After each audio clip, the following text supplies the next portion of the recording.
미디안과의 전쟁에서 압도적인 승리를 거두게 됩니다. 미디안을 쳐서 남자들을 다 죽이고 미디안의 부녀들과 아이들을 사로잡고 그들의 가축과 양떼와 모든 재물을 탈취하였습니다. 하나님께서 완벽하게 이기도록 도와주신 것입니다. 이렇게 하나님 말씀에 순종하여 나아가면 하나님께서 승리와 보장을 안겨주십니다. 하나님 말씀에 순종하여 나아가면 하나님께서 도와주셔서 보상과 승리를 안겨주십니다. 그렇지만 전쟁에 승리하여 이스라엘 진영으로 돌아오는 군대를 향하여 모세가 찬물을 끼얹는 행동을 합니다. 기쁨의 승전가를 부르며 돌아오는 이스라엘 군대를 영접하러 진영 밖에 나갔다가 갑자기 모세가 분노합니다. 왜 그랬을까요? 왜 모세가 영접하러 나갔다가 무엇을 보았길래 갑자기 분노했을까요? 그 이유는 남자들은 다 죽였는데 여자들은 살려주고 그들을 그냥 데려왔기 때문이었습니다. 와 하고 있는데 거기 보니까 포로 중에 여자들이 그대로 있는 거예요. 왜 여자들을 살려두었다고 모세가 분노한 것일까요? 그것은 이스라엘 백성들이 미디안 여인들 때문에 죄에 빠졌기 때문이거든요. 미디안 여인들에게 미혹되어서 우상을 숭배하고 또한 음란한 죄를 저질렀기 때문입니다. 이 일 때문에 하나님께서 강한 전염병을 내리시고 24,000명이 죽임을 당했습니다. 이렇게 미디안 여인들은 영적으로는 이 죄의 뿌리, 죄의 원흉, 죄의 근원을 상징합니다. 이렇게 미디안 여인들을 죽이지 않고 살려뒀다는 것은 마치 잡초의 이파리만 베어버리고 잡초의 밑둥과 뿌리는 그대로 놔둔 것과 같습니다. 잡초의 이파리만 베어내고 이 잡초의 밑둥과 뿌리를 남겨두면 어떤 일이 벌어질까요? 시간이 지나면 잡초의 밑동에서 새싹이 돋아나고 이파리가 나오고 점점 자라서 옆으로 번져가게 될 것입니다. 그래서 잡초의 뿌리와 밑동까지 뽑아버리지 않으면 안 되는 것입니다. 이것은 죄의 뿌리를 뽑으라는 거죠. 죄의 뿌리를 남겨두지 말라는 겁니다. 미디안의 여인들을 다 죽이라고 했던 것은 그것은 뭐 사람을 죽이라 그런 차원이 아니라 영적인 그 하나님의 메시지가 담겨있죠. 죄의 뿌리, 죄의 근원, 죄의 원흉을 뽑아내라는 것이었습니다. 죄의 뿌리와 원흉을 뽑아내야만 너희들이 자유할 수 있다. 너희들이 죄에서 자유할 수 있다는 것을 말씀하신 것입니다. 또한 하나님의 자녀가 세상에서 이기고 성공하고 승리한 것보다 더 중요한 것은 바로 거룩과 정결이라는 것입니다. 이겼어도 거룩과 정결 이루면 실패한 것입니다. 성공했어도 돈 많이 벌어도 거룩과 정결 이루면 실패한 것입니다. 왜냐하면 하나님의 자녀들에게 있어서 거룩과 정결은 생명이기 때문입니다. 아무리 공부 잘하고 좋은 대학 가고 좋은 직장에 취직하고 돈 많이 벌고 성공을 해도 하나님의 자녀가 거룩과 정결을 잃어버리면 하나님 보시기에 실패한 것입니다. 세상 사람들의 나라에서 박수를 쳐준다고 해서 마냥 좋아할 일이 아닙니다. 세상 사람들이 아무리 박수주고 환호를 해주어도 하나님께서 등 돌리고 계시는 끝장입니다. 아무리 잘했어도 다른 사람 인정해 주어도 하나님께서 나의 죄 때문에 외면하시면 실패한 것입니다. 사무엘상 15장에 보면 사울 왕도 똑같은 잘못을 저질렀습니다. 사울 왕이 아말렉과의 전쟁에서 승리했습니다. 하나님께서 아말렉을 진멸하는 그래서 그 전쟁에 나갔어요. 모든 백성을 진멸했습니다. 그렇지만 사울 왕이 양과 소의 가장 좋은 것, 기름진 것, 어린 양과 모든 좋은 것을 다시 남겨서 가져왔어요. 이 일 때문에 전쟁에서 이기고 돌아오는 기뻐하고 있는 사울 왕을 향해서 사무엘 선지자가 대단히 분노합니다. 전쟁에서 이기고 돌아왔으니까 자기들은 하나님도 기뻐하고 사무엘 선지자도 기뻐할 줄 알았던 거죠. 그런데 사무엘 선지자가 대단히 분노하고 이 일 때문에 사울 왕이 하나님께 버림받는 계기가 됩니다. 여호와께서 왕을 길로 보내시며 이르시기를 가서 주인 아말렉 사람을 진멸하되 다 없어지기까지 치라 하셨거늘 어찌하여 왕이 여호와의 목소리를 청종하지 아니하고 탈취하기에만 급급하여 여호와께서 악하게 여기시는 일을 행하였나이까. 이기고 성공하는 것보다 더 중요한 것이 하나님 말씀에 순종하는 것이라는 것입니다. 이기고 성공해도 하나님 말씀에 순종하지 않으면 하나님께서 후회하십니다.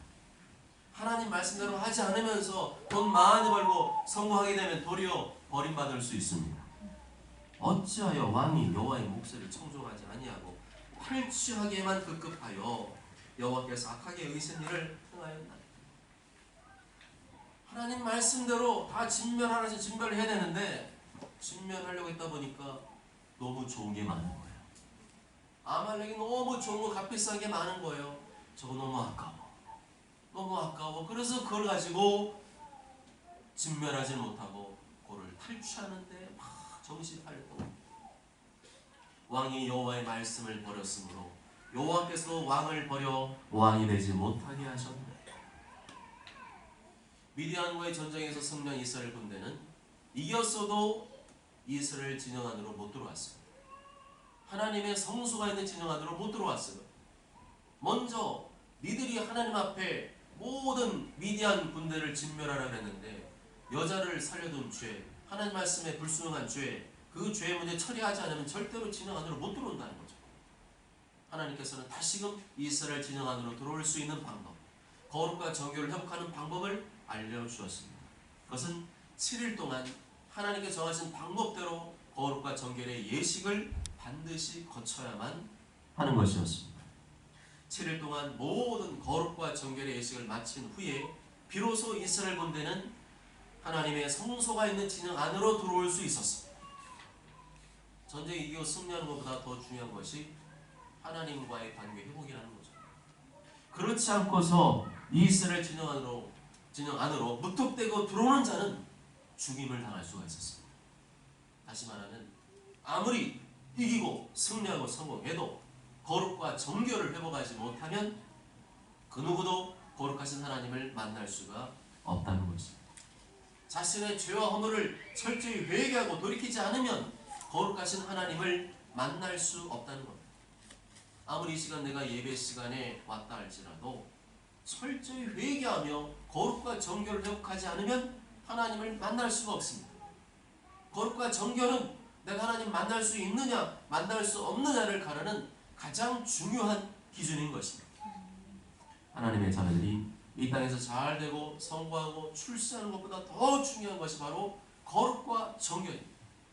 하나님의 자녀가 거룩과 정결을 잃어버리면 세상에서는 인정받고 칭찬받을지 몰라도 사울 왕처럼 하나님께 버림받을 수 있습니다. 그러므로 첫째도 거룩과 정결, 둘째도 거룩과 정결, 셋째도 거룩과 정결입니다.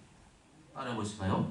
거룩과 정결, 거룩과 정결, 거룩과 정결, 거룩과 정결, 거룩과 정결, 거룩과 정결. 거룩과 정결을 지키면서 공부도 하고 일도 하고 최선을 다해서 하나님 주시는 은혜와 승리와 보상을 누려야 되는데 그게 안 되면 공부는 열심히 잘하고 세상에서 뭐 이름도 날리고 성공도 하는 것 같은데 거룩과 정결을 잃어버리면 하나님과의 교제가 끊어지고 하나님께서 부으시는 풍성한 은혜를 더 이상 누릴 수가 없는 것입니다.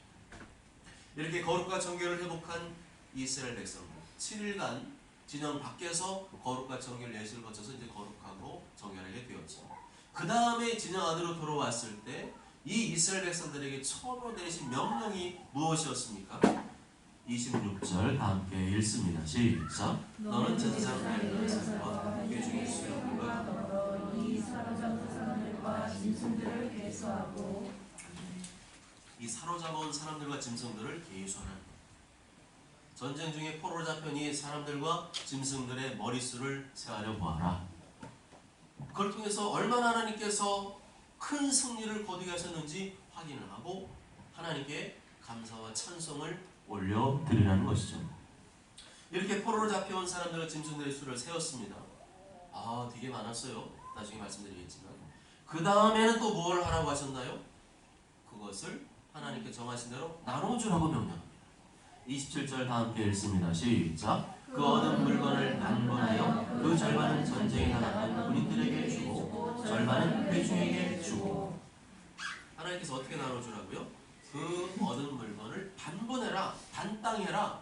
미단에서 그 빼앗은 물건, 노예물, 전리품을 반땅해라, 반으로 나눠라. 반으로 나눈 다음에 어떻게 하라고 하셨어요? 절반은 전쟁에 나갔던 군인들에게 주고 나머지 절반은 전쟁에 나가지 않은 일반 백성들에게 줘라 명령했습니다. 여러분 이걸 보면서 좀 퀘스천 들지 않습니까? 군인에 나갔던 사람도 절반, 전쟁터 안 나갔던 사람은 절반. 여러분만이 군인이라면 억울하겠어요? 안 억울하겠어요? 억울하죠. 전쟁터에 나갈 때 나는 목숨 걸고 싸웠거든요. 그러다가 죽은 사람은 없었어요.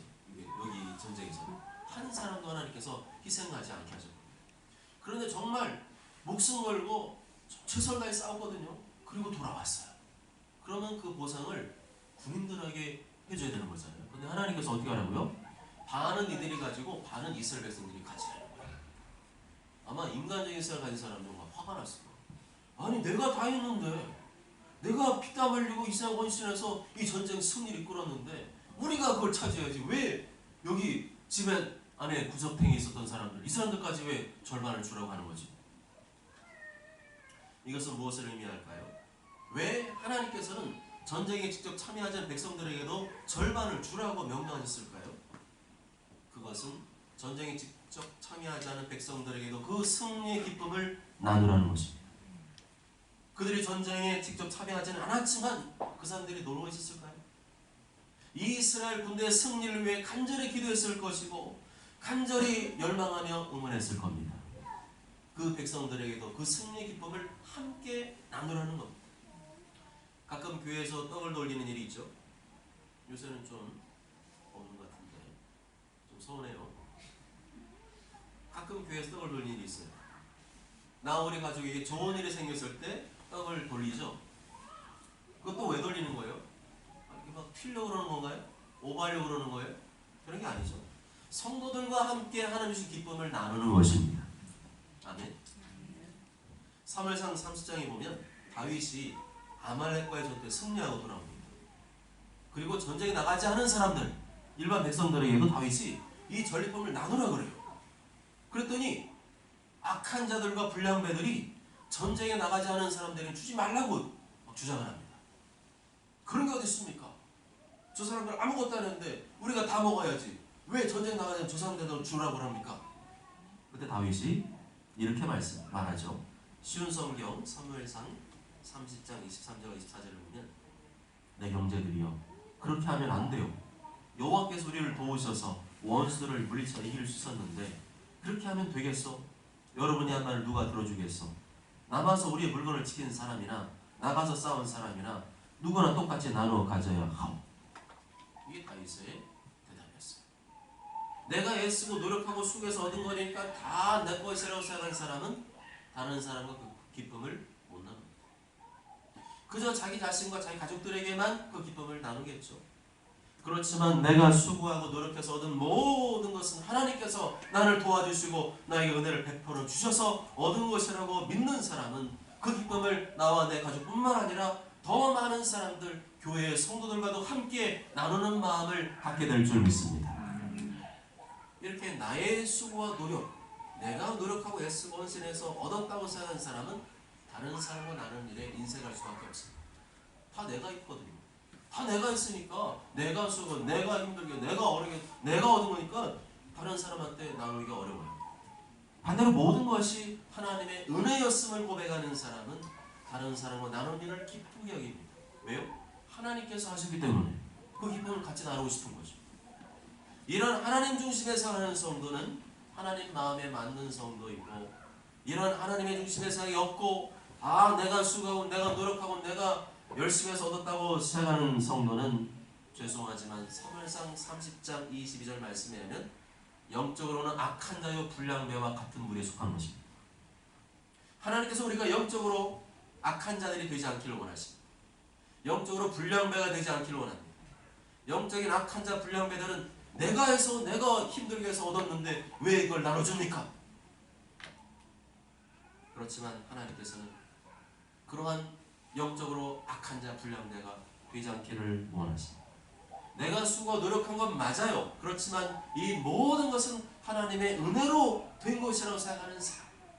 그래서 먼저 하나님의 은혜를 기억하고 하나님을 앞세우는 사람은 하나님 주신 귀한 은혜를 나누는 것에 인색할 수가 없습니다. 또한 하나님께서는 승리의 기쁨을 하나님께도 나누라고 명령합니다. 하나님께 기쁨의 제물을 바칠 것을 명령합니다. 28절과 29절 함께 읽습니다. 시작. 전쟁에 나갔던 군인들은 사람이나 소나 나비나 양떼의 500분의 1을 여호와께 드릴지니라. 곧 이를 그들의 절반에서 가져다가 여호와의 번제로 제사장 엘르야살에게 주고. 미디안과의 전쟁에서 얻은 전리품의 양은 어마어마한 것이었습니다. 양이 무려 67만 5천 마리, 소가 7만 2천 마리, 나귀가 6만 1천 마리, 그 외에 다른 귀중품 뭐 금고리, 은고리 엄청 많았겠죠. 이 전리품을 전쟁에 나간 군인에게 절반을 주고 전쟁에 나가지 않은 일반 백성에게 절반을 주어라 그랬는데, 사실 따지고 보면 그렇게 억울한 것도 아니에요. 왜냐하면 군인의 인구수와 백성의 인구수를 비교하면 누가 더 훨씬 많아요? 백성들이 훨씬 많죠. 전체 백성들 인구수에 비하면 군인들의 인구수는 별로 안 돼요. 그 절반 나누라고 했을 때 알고 보면요, 군인들이 훨씬 더 많이 차지하게 되었습니다. 겉으로 볼 때는 반반 나누라고 하니까 군인들이 손해를 보는 것 같고 기분이 별로 안 좋았을지 모르지만, 인원수로 따져보면 이렇게 실말로 와리깡을 해보면 그게 아님을 알 수가 있어요. 하나님께서 먼저 누구에게 제물을 바치라고 명령합니까? 군인들에게 제물을 바치라고 명령합니다. 28절 하반절에 보면 500분의 1을 바치라고 명령하죠. 500분의 1? 실제로 우리 생활하면서 이런 말 씁니까? 500분의 1? 이걸요 퍼센트로 따지면 0.002%예요. 아무것도 아닌 거잖아요. 500분의 1 가지고 뭐 하겠습니까? 포인트 적립할 때 여러분 0.01% 주면은 욕합니까 안 합니까? 욕을 하죠. 10만원 샀는데 100원 포인트 줄 때 여러분 속이 열받지 않습니까?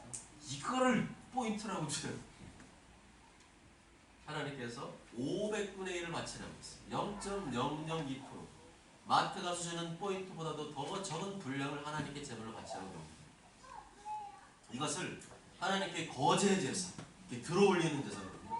높이 들어올리는 제사를 드린 후에 제사장에게 다시 그 몫을 돌려주라고 말씀합니다.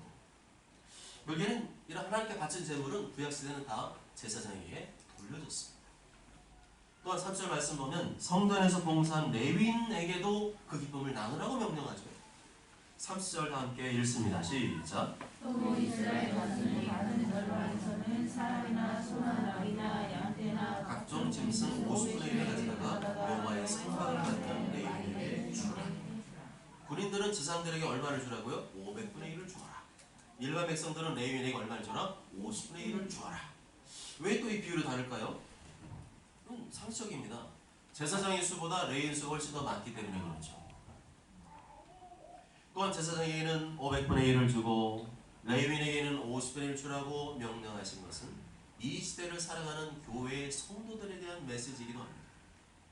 내가 이 세상에서 승리하고 성공하였을 때 내가 수고하고 노력해서 얻은 것이라며 자축하지 말라. 자축만 하지 말고 오늘 말씀을 따라서 먼저는 하나님께 감사 영광을 돌리고 하나님 앞에 그 합당한 예물을 올려드리라는 거죠. 또한 그뿐만이 아니죠. 나를 위해 늘 기도하며 응원하고 있는 교회 목회자와 그 기쁨을 나누라는 것이기도 합니다. 목회자에게는요 한 가지 마음을 주셨어요. 그 마음이 뭐냐면 여러분들이 잘 되면 그냥 기뻐요. 여러분들이 힘들고 어렵고 질병 걸리면요 마음이 괴로워요. 우리 교회에서 치유사역을 하게 된 이유는 뭐냐면 제가 설교 시간에 말씀을 전하는데 다 아픈 분들만 앉아 계시는 거 힘들어가지고 예배 시간이니까 제가 마음이 너무 안 좋았어요. 그래서 하나님 치유사역 했습니다. 그러다가 치유사역하는 목사님 만나게 되었고 이 치유사역을 제가 하게 된 것이고, 하나님께서요 목회자인 그 마음을 주셨어요. 부모의 심정을 주셨습니다. 그래서 여러분이 잘 되면 저는 막 기뻐요. 근데 여러분이 안 되면 저 마음이 꼭 제가 목회를 잘못해서 그런 것처럼 마음이 괴롭고 좋지 않습니다. 그래서 성도의 기쁨은 목회자 아저씨에게는 나의 기쁨처럼 느껴져요. 그래서 나의 기쁨을 목회자와 함께 나누는 것은 하나님을 기쁘시게 하는 또 다른 방법인 것입니다. 여러분을 위해 늘 기도하며 말씀으로 양육하는 목회자를 잘 섬기십시오. 영혼이 잘됨 같이 범사가 잘되며 강건하기를 간구하는 목회자를 잘 섬기십시오. 갈라디아 6장 6절에 가르침을 받는 자는 말씀을 가르치는 자와 모든 좋은 것을 함께하라 말씀. 내가 하는 일이 잘 되고 성공하면 보통 자기 가족 안에서만 끝나는 경우가 있는데 그러지 말고 먼저는 하나님께 감사와 영광의 예물을 올려드리고 그 다음에는 나를 위해 기도하며 말씀으로 양육하는 목회자에게도 그 좋은 것을 함께 할 수 있도록 나누라는 겁니다. 마지막 31절 말씀 다 함께 읽습니다. 시작. 모세와 제사장 엘르아살이 여호와께서 모세에게 명령하신 대로 하니라. 하나님 자녀의 특징이 뭘까요? 하나님 아버지의 말씀을 듣는 거죠. 하나님 아버지의 말씀을 듣지 않는 자녀는 정말 하나님의 자녀일까? 우리가 질문을 던져볼 만합니다. 하나님 자녀의 특징은 하나님 말씀을 듣습니다. 또한 목회자의 권면을 듣습니다. 모세와 제사장 엘르아살이 여호와께서 모세에게 명령하신 대로 하니라. 하나님의 말씀이든지 목회자의 권면이든지 다 누구를 위한 겁니까? 다 여러분을 위한 겁니다. 다 나를 위한 겁니다. 제가 여러분한테 권면하는 내용 중에 여러분한테 뭔가를 부탁하는 내용 중에 여러분한테 해를 되는 말씀을 드린 적이 있습니까? 한 번도 없습니다. 약이 쓰다고 안 먹는 사람 있나요? 약은 써도 먹어야 되는 거죠. 하나님의 말씀도 목회자의 권면도 때로는 약처럼 씁니다. 그렇지만 그것이 쓰고 좋은 것이라고 알면서도 그것을 자신이 받아들이지 않으면 자신의 아무런 유익이 없습니다. 하나님의 말씀은 목회자의 권면을 들을 때 쓰지만 그 권면을 들을 때 말씀을 들을 때 내 영혼이 치료되고 회복되기 시작하는 것입니다. 사랑하는 여러분, 이스라엘 군인들과 모세와 제사장 엘르아살과의 차이점은 뭐라고 생각하십니까? 이스라엘 군인들은 명령에 순종하긴 했지만 부분적인 순종을 했습니다. 그렇지만 모세와 제사장 엘르아살은 어떻게 순종했습니까? 하나님 명령하신 그대로 온전한 순종을 했습니다. 하나님께서 요구하신 순종은 부분적인 순종이 아니라 온전한 순종입니다. 하나님은 위대하시고 전능하시고 존귀하신 분이기 때문에 하나님께는 우리가 온전한 순종을 올려드리는 것이 합당합니다. 모든 예배도 헌신도 예물도 가장 온전하고 가장 귀한 것을 흠이 없고 점이 없는 주름이 것이 없는 것을 올려드리는 것이 바로 하나님의 그 영광에 맞는 예물이 됩니다. 하나님의 말씀대로 순종하지 않으면서 세상에 돈과 성공만을 바라는 태도는 하나님의 뜻에 어긋납니다. 탈취하기만 급급했던 사울 왕처럼 살아가면 하나님께 버림받을 수가 있습니다. 아무리 공부 잘하고 좋은 대학 가고 좋은 데 취직하고 돈 많이 벌고 성공하고 출세해도 거룩과 정결을 잃어버리면 하나님 말씀에 온전히 순종하지 않으면 하나님께서 그때부터 등을 돌리실 겁니다. 하나님께서 후회하시며 한탄하실 겁니다. 그러므로 우리가 하나님을 기쁘시게 하려면 절대적으로 하나님 중심의 삶을 살아야 됩니다. 나 중심, 이기적인 생각, 가치관을 버려야 됩니다. 다 내가 수고하고 노력해서 얻은 것이라고 하는 영적인 불량배 같은 생각을 버리고 모든 것이 다 하나님의 은혜임을 기억하고 하나님께 영광을 돌려드려야 됩니다. 그리고 그 예물을 통하여 하나님께 기쁨을 표현해드리고 또한 목회자 그리고 교회의 성도들과 함께 그 기쁨을 나누는 것, 그것이 바로 성경이 말하는 공동체의 신앙인 줄 믿습니다. 오직 저는 모두가 내가 잘되고 성공하는 것보다 더 중요한 것이 거룩과 정결을 지키며 하나님 말씀에 순종하는 것임을 기억하시고 하나님께서 복 주실 때마다 그 은혜에 감사하며 그 기쁨을 나누는 자가 되시길 주님의 이름으로 축복합니다. 아멘.